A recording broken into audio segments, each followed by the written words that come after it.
Welcome to Public Safety Talk Radio, the podcast for all of our heroes in public safety, including law enforcement professionals, firefighters, EMTs, corrections officers, healthcare workers, and more. The show is produced by the POCUA and is founded upon its Soundness Initiative. This episode is sponsored by OfficerPrivacy.com. Are you ready to delete your information from the internet to keep you and your family safe? Then go to OfficerPrivacy.com/POCUA for a special offer today.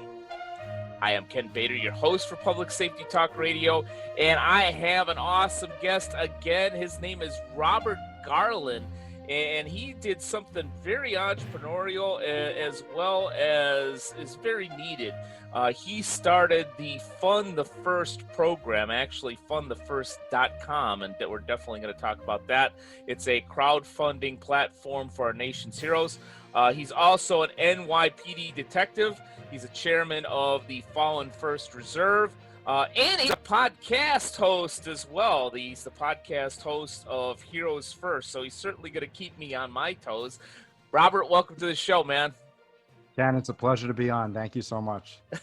It's awesome to have you. Always fun to have another podcaster on with me because they can tell me everything that I'm doing wrong. Well, listen, I only just started my podcast, but I got 13 episodes somehow. I don't know how. People want to sign up. They're having fun. Well, you know what? 13 sounds unlucky, but it actually is a really important milestone because I write for Podcast Magazine. Everybody knows that. And as I say facetiously, and I think it's somewhere about 10 or 12 episodes. Where once you get into just barely get into double digits, you realize how much work podcasting is, and it just isn't a fun hobby, and you drop off. So there are like millions of podcasts out there with like 7 episodes, 8.5. So congratulations for making 13. Thank you. Last night was actually the 13th episode. I had a special guest on. They're veterans from they're all over the place, but they do a nice program where they go hunting. Oh, Hunting for veterans. It's pretty cool. They're hunting veterans? So yeah, they're hunting veterans. they made a movie about that. I think Jean-Claude Van Damme was in it. Hard Target. I loved it. It was filmed in New Orleans.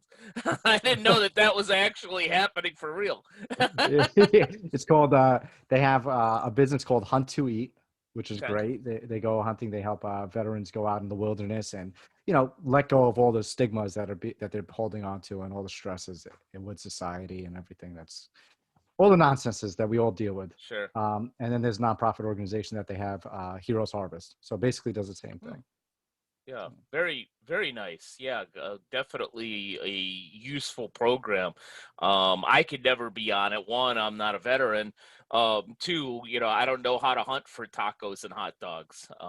So yeah, I don't even know where those things live, much less how to catch them. So, but let's go back to the most important thing, which is Fund the First.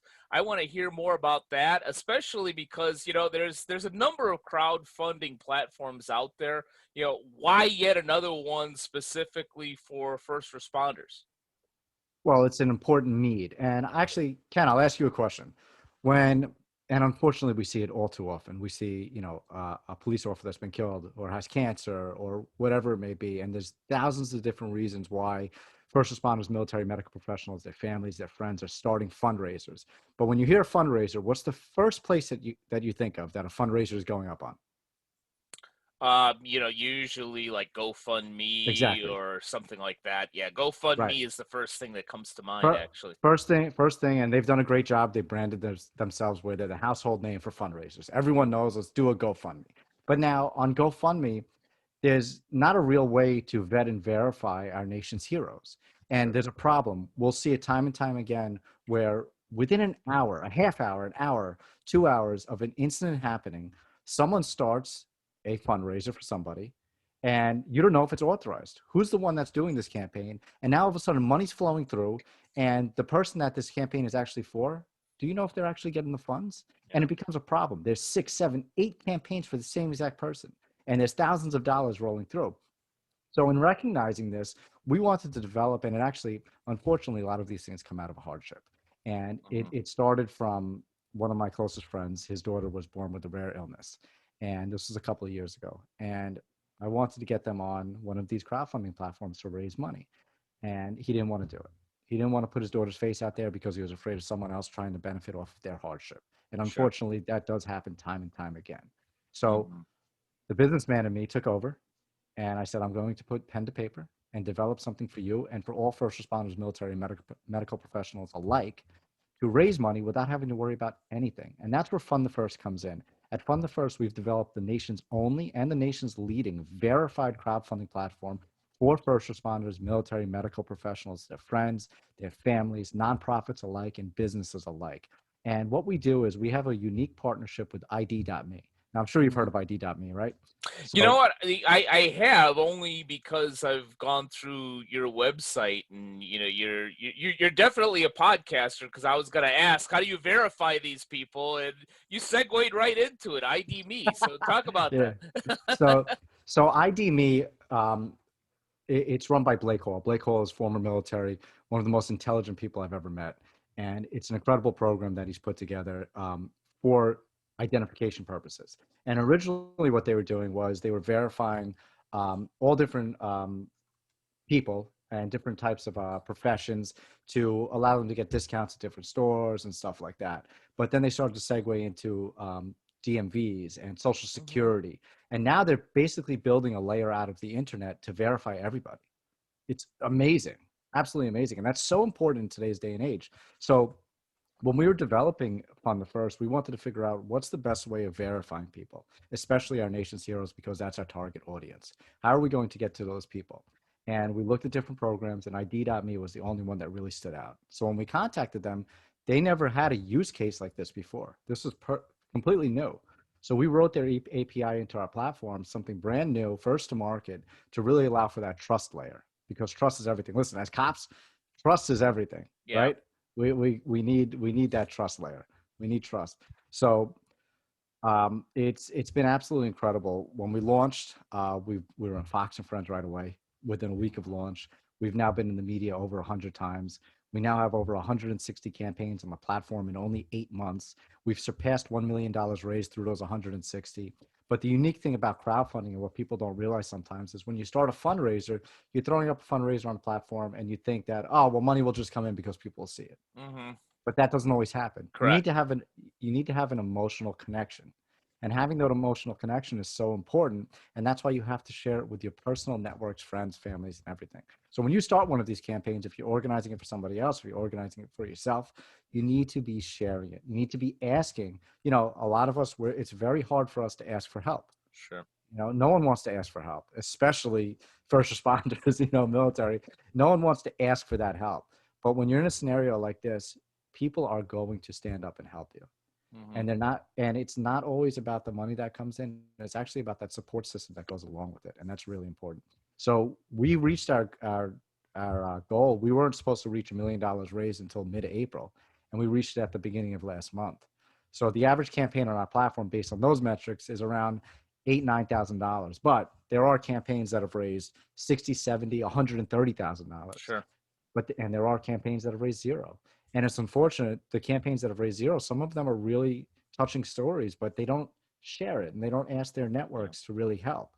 So it's sad when you see stuff like that, but it's extremely humbling. And I'm so thankful to be able to provide our nation with something like this. And we're working so hard right now to become a household name. And that's our goal for Yeah. all first responders, military, medical professionals, their families, their friends. When something happens, the first thing they think of is not GoFundMe. It's Fund the First, because this is Hmm. verified, it's trusted, and every donation is going to that verified source. Yeah. Great story. Love what you're doing.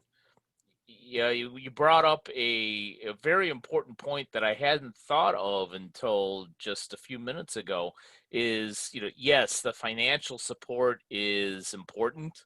But sometimes, you're only getting $10 or $100 from somebody that's there, that understands what you're going through and possibly gives some of that emotional support or even physical support, takes you to, get groceries or takes you to medical appointments or something like that. And I never thought of that aspect of a crowdfunding type of platform. And it sounds like that's one of the ancillary benefits that Fund the First is creating. Yeah, no, absolutely. It's the support system is so important. And there's so many different reasons why people could do fundraisers: Mhm. illnesses, deaths, surgeries, catastrophic losses. I mean, I had a giant oil spill in my backyard last year. Oh my God. It was a windstorm, and I had my tank was on the outside. And I had this covering. It ripped up, and one of my skateboards, yes, I skateboard. One of my Okay. skateboard when it was cool. I was in narcotics for a long time. And when we were doing a lot of our buys, I would just be on the skateboard, Wow. riding right by on the skateboard. No one have any idea that I'm a cop. Then you jump off and boom, let's go. Police don't move. Are there a lot of people selling narcotics on skateboards? Is that how you're uh, fitting in? well, I worked in Lower Manhattan, so it's all different types of people. But I had one of my skateboards in the backyard, and I don't know if you've ever seen it, a mini skateboard like this big. So basically, you Okay. could only put like one foot on, and All it had a right. point. The windstorm blew it. It crashed into my oil tank and it pierced a tiny hole, 250 Hmm. gallons into my backyard. Wow. It was a mess. They had to what's called dig all these holes in my backyard. They had to, Department of Health had to come, Department of Yeah. Science, all these different departments had to come. It was an absolute mess. But I was in a hole. I had to come out of pocket, and luckily insurance ended up covering it. But Hmm. that's an incident where you could jump on Fund the First and try to raise Sure. money for, and there's so many different reasons. There's good causes. I mean, a fire department in the FDNY just did a fundraiser, and they did their event yesterday. And what they did was they raised money so they could buy an Easter costume and some toys for Hmm. children at the Ronald McDonald House. So it's Yeah. pretty cool. There's also equipment for departments. There's departments that aren't, I mean, especially we see it nowadays, there's departments that aren't funded, and you can come on here and we get it all the time. We get canines, we get cars, all that kind of stuff, people trying to raise money for. Come on the platform and start raising money for that. Hmm. Um, and then what's cool is a nonprofit. You could raise money for a nonprofit. So a Hmm. first responder doesn't have to do this. We verify the nonprofit entity through the EIN, address, phone number, all that kind of stuff. And then that Hmm. money is only delivered to the nonprofit. It doesn't go to that organizer and then they give it. We only send it to the nonprofit. And then there's a business venture, which is, I think, the coolest feature ever. If you're familiar with Kickstarter, we basically Hmm. built a similar model to them, but we allow for first responders who, I mean, Ken, how many first responders have you heard before say, I got a t-shirt business. I'm Yeah. making coins. I'm doing this, I'm doing that, but they don't know how to capitalize. Yep. They don't know how to raise capital. And even though we're not selling equities on the platform, because that's a whole SEC Sure. regulation, that's a ton of stuff that goes into that. We do allow for donation-based capital raise, Hmm. and you could raise capital through donations. There's nothing wrong with that, but Right. it's considered income. But those people in return, instead of getting an equity, now you could create a tier system, and they'll get something back in return. So they'll get a T-shirt, or they'll get a hat, or they'll get a Yeah. membership, whatever it is. So it's really cool, and we're just, as you can tell, I'm super excited. Yeah, you're so excited. You said you didn't read my questions, but you're running through everyone. I tell you exactly how I wrote them out because I was going to ask you, is it only for medical and line of duty death type needs? If you're starting a business as a first responder, do you have an avenue? And you already answered it. So if there's a firefighter out there that wants to on his second and third day off wants to start a barbecue company or a restaurant, you can go to Fund the First. Yeah, absolutely. And they would give back incentives. Yeah, I'll send you 50 hot dogs, for if you donate $100, there you go. whatever, I whatever it is. I'd take 50 hot dogs for $100. That's two Oh bucks a yeah. hot dog. That ain't bad. It's But cheaper than a ball game. yeah, Yeah. yeah, you don't even get me started on that. But Yeah. Oh my but God. now a word from the POCUA. The POCUA can suggest a credit union that serves public safety professionals in practically every state in the country. Three states we definitely have covered are Nebraska, Iowa, and South Dakota. The Police Federal Credit Union of Omaha is, first and foremost, a passionate financial service provider to sworn and civilian law enforcement and their families. Possibly more than any other profession, sworn and civilian law enforcement perform a challenging job, and they do it with pride. Police Federal Credit Union of Omaha has the same pride in serving who they refer to as their blue family throughout Iowa, Nebraska, and South Dakota with understanding and professionalism. For information about Police Federal Credit Union of Omaha, go to opfcu.net or call 877 329 2405. To find an institution to serve you in any of the other 47 states, go to policecreditunions.com. And always remember, if you aren't banking with a POCUA credit union, you're just working with an institution that just so happens to serve public safety professionals. And you deserve better. But yeah, you could even start a company that could help people to store their skateboards properly so oil doesn't get all over their backyard. It actually sounds to me like you need to. I mean, you do a great job of being a detective and starting Fun the First. It sounds like you need to be taught how to take care of your shit. Oh yeah, I do. Listen, let's hope my wife isn't listening to this. I'll find her through ID Me and I'll send her this particular episode right there. It's like what's Robert doing over there? He's got his toys, he's not putting them away. I'm worse than the kids. I got 3 kids and my shit's everywhere. Yeah, yeah. Maybe the kids can teach you something. Hey, Dad, put your jacket away. But obviously, I love what you're doing with Fun the First. And obviously, given your personality and answering my questions before I even ask them means that you're an expert podcaster too. So tell me more about this podcast, which is Heroes First. Is it meant to be, in essence, kind of a marketing promotional arm for Fun the First, or is it just its own entity? So I'm on so many radio shows, and I love talking about Fun the First. Obviously, being here, you could tell it. You hear the passion. Yeah, in my I haven't picked up on that at all. Yeah.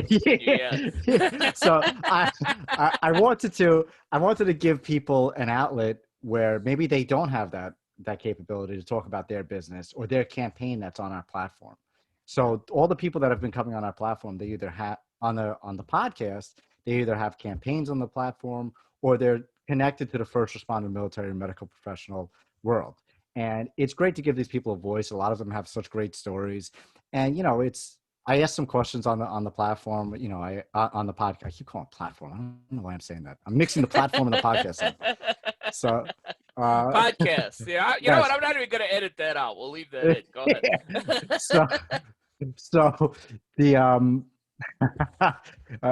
so I got flustered. I got this great entrepreneur and podcaster who talks on hundreds of radio shows flustered. Yay for me. Go ahead. You got me. So I asked them all some questions on the show that are particular to Heroes First, right? I asked them, what does a hero mean to you? Would you do your career over again if you had to? Because a lot of them are all first responders, military, or medical professionals. But then I ask a silly question because I want to hear what people's answers are. And it's kind of crazy when you ask this question. I asked them, if you were to have one superpower and tell me off the top of your head right away, what's that superpower? And I've had some odd answers, that's for sure. So some odd answers. And, last night the guy says healing. And then he goes, not like one of those, church guys when they're in the church and the priest just bops you on the head and heals you of your sins. He's like, not like that. He's like, when, if I could just heal or heal other people. Sure. So it's cool. The other guy said invisibility, but then I always bring this up. There was one guy that just said, he's like, well, I'd be the Hulk because I already turn into the Hulk whenever I talk to my wife. I'm like, okay, that's fine.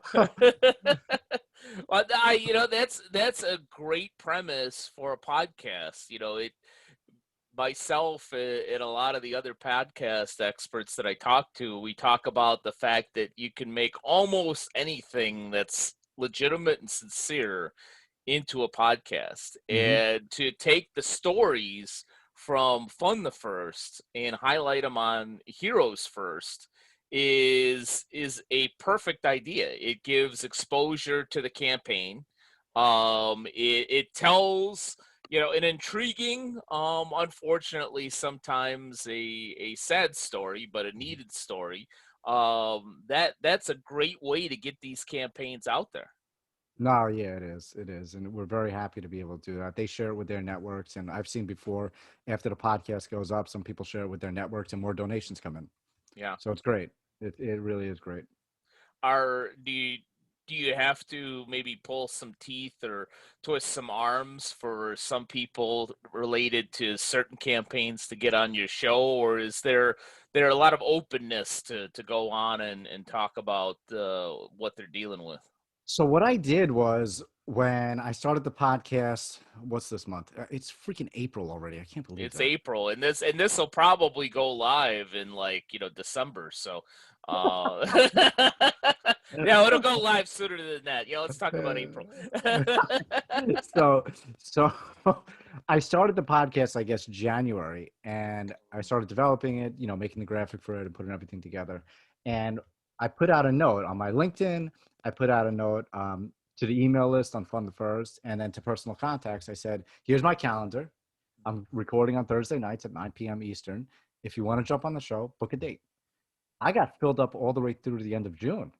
I That's couldn't believe awesome. it. Yeah. I couldn't believe it. It was boom right away, and it was tons of people with campaigns. Some people from LinkedIn, some people that didn't have campaigns but have great careers that they want to speak about and different stories. So I mean, I'm super excited. So I don't have to worry about getting people on the show until July. Yeah. You know, Yeah. Well, and then you could do seasons. You could say, hey, I got nobody else. Season one's done in June. Talk to you in 2022. right? Yeah, yeah, yeah. Well, we're not coming back. It's over. Yeah. Yeah, yeah. Well, you could do that, but it doesn't sound like you have to do that. It sounds like uh, you're rolling along pretty well. How did you come up with the question of what's your superpower, or what would you like your superpower to be? so the guy that made the original graphic for me, and I told him, I said, make basically a cartoon character of me. Hmm. And I sent him a picture of when I was in better shape before I got hurt. Yeah, I saw And that. The cartoon character looks a lot more buff than, than, yeah. than I'm looking at you right now. I mean, maybe he should have like put you on a skateboard or something. It would have been Yeah, more yeah. accurate. But go ahead, the Silver So Surfer stuff or something. yeah, yeah. I was I was in much better shape. I got hurt, so an injury has set me back. But when he sent me back the first graphic, I had a cape on. And I guess he misinterpreted Heroes First because I told him it's for the from the first platform, Yeah. and he's like, "Oh, okay, I'll take off the cape and I'll put it back." But then that made me turn. Okay, now I got some questions I could ask because I saw that cape. Hmm. It kind of like just sparked it, so Yeah. it was good. Interesting. Yeah, we in the first law enforcement related show I ever did, which was for the National Police Credit Union, we called it Beyond the Call. Me and my co-host used to, I believe, end every show by asking our guests, if you could be a superhero, who would he or she be? And especially with law enforcement, we got a lot of Batman Really? answers. Yeah, surprisingly. Yeah, we got a lot of Batman answers. My kids. Yeah, I'll show you. Actually, I got a statue of Batman right here. Yeah, really. Yeah. Yeah, little Batman. But I got Superman. I got Superman, There you go. but this is my favorite. Even though he's not really a superhero, I mean, Oh, the Punisher. Punisher, Yeah. he's just a badass. Oh, yeah. If I could be a superhero, I would always say Superman. But then I'd also want to cross like, if Deadpool and Punisher have a kid together. Well, I don't know if that's possible unless Well, in today's day and age, in it is. So, today's day, yeah, I do live in yeah, California, so it probably is, not only possible but probably encouraged here.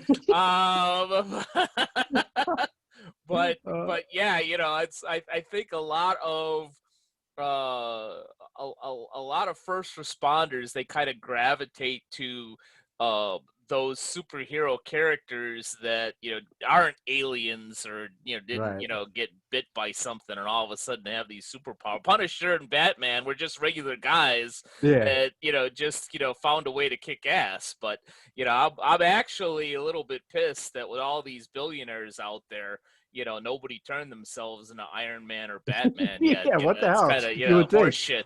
shit. Well, I don't think we're going to see Zuckerberg doing that. Yeah, you figure, maybe, Bill Gates or, the dude Bezos, the dude that owns Amazon. You know what? You Yeah. can't figure out a way to come up with a metal suit and help people, really. You know, we never know. President Trump may be working on this next. Maybe, maybe. That might be his next thing. You never know. Well, the way Biden's falling downstairs trying to get to his plane, I think he needs a suit or something. But I'm not going to go there anymore. I don't want to make this a political show. But getting back on the rails here, so that eventually you can get back on your skateboard and bust people on Wall Skateboard Street. superhero. Yeah, bust all those people in ties and suits in Lower Manhattan walking around by the bull. But anyhow, I told you we were going to have fun on this sucker. But to get back into serious mode, what's next? What can we look forward to for both the Fund the First platform and the Heroes First podcast, and any other entrepreneurial projects you may be working on for first responders?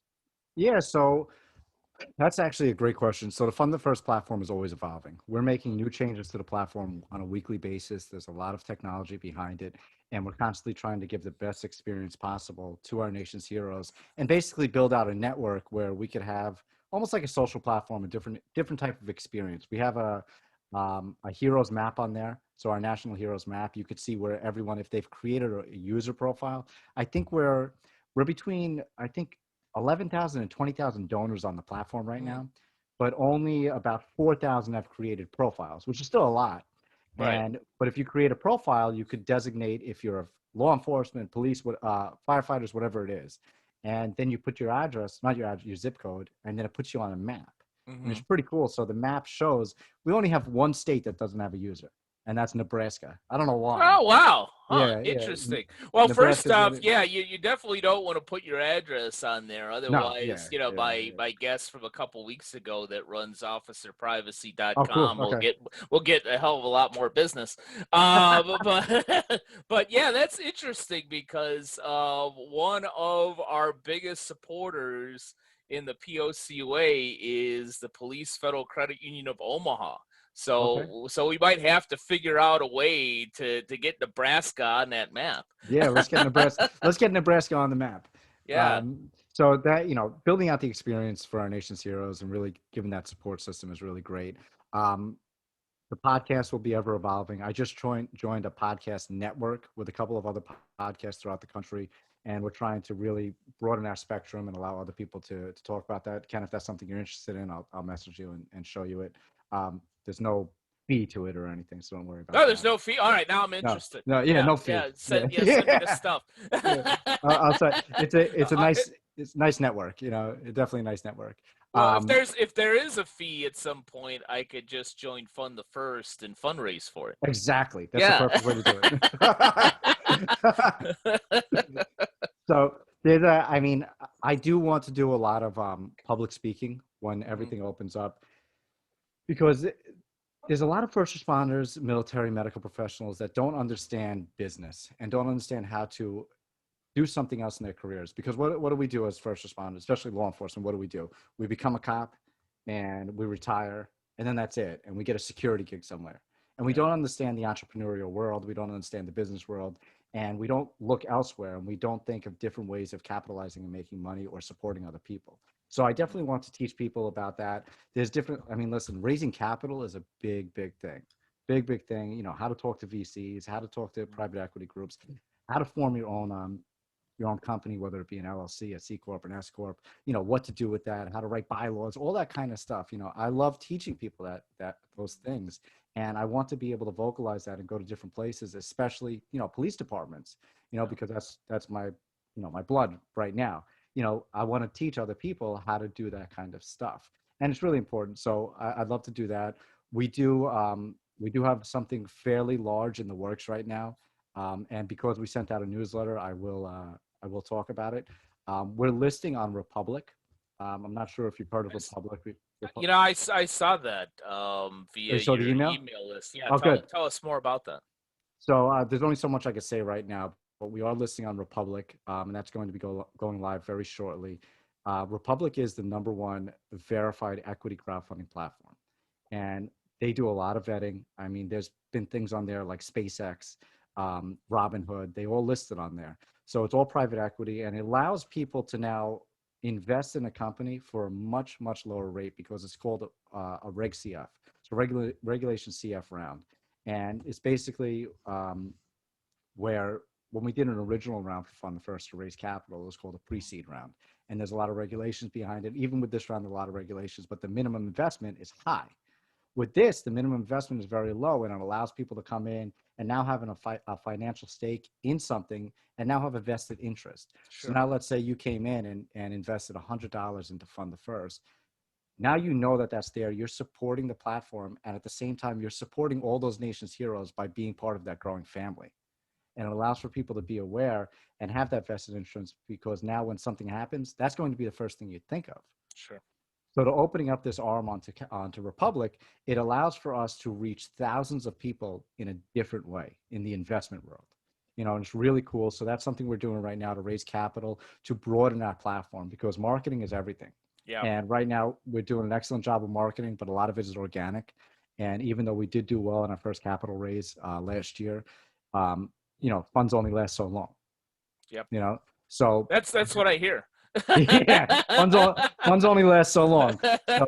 So doing this next round will definitely help us with our marketing because marketing is everything, and building out our technology, building out our infrastructure as well, hiring more employees too, because our back end and the vetting process is very intricate, and we need to be able to have a real solid, strong team. Even though we do now, it's only going to grow. I mean, we've only tapped into, if you think about the market, and I'm not sure if you know about this, crowdfunding as a whole, it's a $5.5 billion industry. It's Yep, it's gigantic. huge.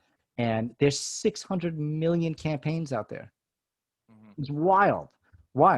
And if you actually do the math, and we've done this, we did a data poll of 50,000 campaigns. And I'm not going to say from where, but we used keywords such as first responder, police, firefighter, EMS, dispatch officer, all that kind of stuff. Sure. And we found out of those 50,000, 3% of them were duplicate campaigns, meaning people were raising for the same exact person. Now, if you use that same metric into 600 million campaigns, there's 18 million duplicated campaigns. You'll never see one duplicated campaign on Fund the First. Yeah.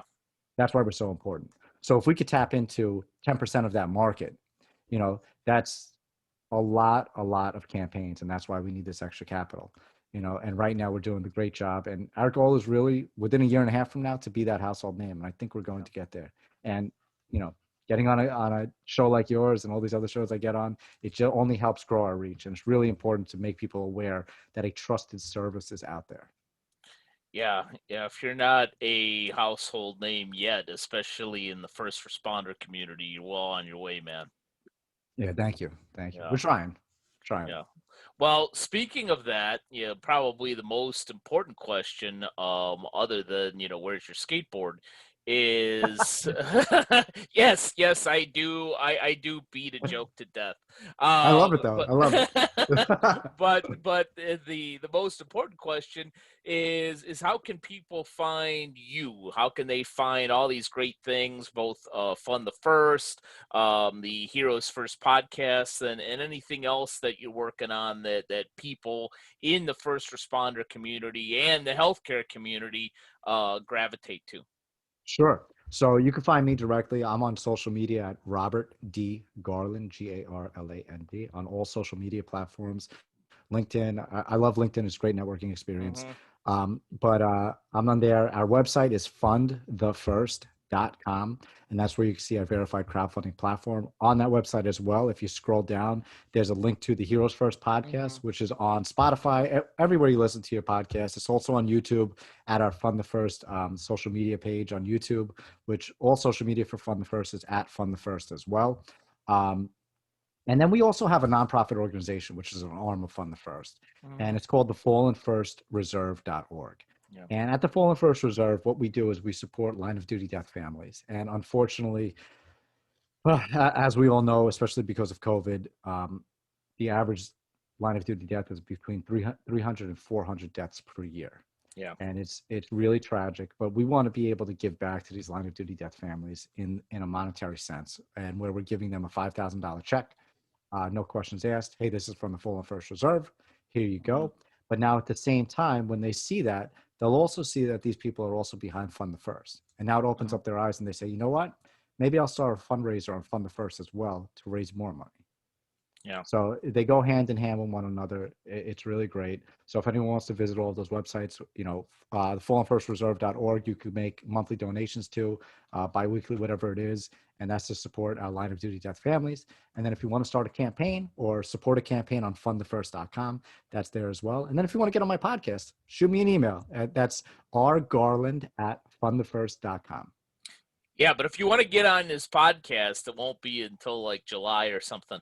Yeah. But yeah, great info. We'll, of course, have all those links in the show notes for all those folks that may be listening rather than watching on YouTube. Love what you're doing. Aligns extremely well with what we're doing. From killed in the line of duty insurance to helping a lot of first responders out there. So really, really and sincerely appreciate what you've created and what you continue to do, Robert. Thank you. I appreciate it so much. Thank you. And thank you for spending some time with us today, man. For between podcasting and starting businesses and finding bad guys in lower Manhattan, I appreciate you taking some time with us today. No, of course. If we want to talk about more skateboard stuff, we can. That may be part 2 of this podcast, maybe season 3. Yeah. But thank you so much for what you're doing and spending some time with us today. And thank you to all of you who have either watched or listened to this episode of Public Safety Talk Radio. And we'll be back with you next week with another great guest. Public Safety Talk Radio is produced by the POCUA. POCUA is a consortium of financial institutions serving law enforcement as well as other first responders and public safety professionals. To learn more about our association and to find one of our credit unions or service providers near you, go to www.policecreditunions.com. And always remember, if you aren't working with one of our POCUA credit unions, you're just banking with an institution that just so happens to serve first responders. As a public safety professional, you and your family deserve better. Find a POCUA credit union today.